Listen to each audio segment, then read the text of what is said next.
അപ്പോൾ പിന്നെ അതിന് ശേഷം മാഷ് പിന്നെ എന്നെ കുറച്ച് നാളുകൾക്ക് ശേഷം മാഷ് എൻ്റെ അടുത്ത് മറ്റേ മാധുര്യമ്മയായിട്ട് ഇന്ദുലേഖ എന്ന് പറഞ്ഞൊരു നാടകം മാഷ് ചെയ്യാണ് സംഗീതം. അന്ന് ആ പടത്തിന് മാധുര്യമ്മയായിട്ട് ആ ഇന്ദുലേഖയിലെ നാടകത്തിൻ്റെ ഒരു പാട്ട് ഒരു ഡിവറ്റായിട്ട് പരിഭവമോ പരിരംഭണമോ പരിഭവമോ പരിരംഭണമോ എൻ പ്രിയനിതിലേതു പ്രിയം പറയൂ പരിഭവമോ പരിരംഭണമോ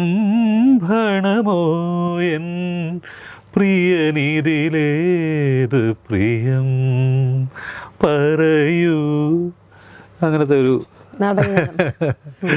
പിരപ്പങ്കോട് മുരളി സാറാണ് അതിൻ്റെ സ്ക്രിപ്റ്റും ഡയറക്ടറും ഒക്കെ ആയിട്ട്. അപ്പോൾ ആ ഒരു ഏജിൽ തന്നെ എനിക്ക് അങ്ങനെ ഒരു നാടകം മാഷിൻ്റെ പാടാൻ പറ്റി എന്നുള്ളൊരു ഭാഗ്യം ഉണ്ടായി.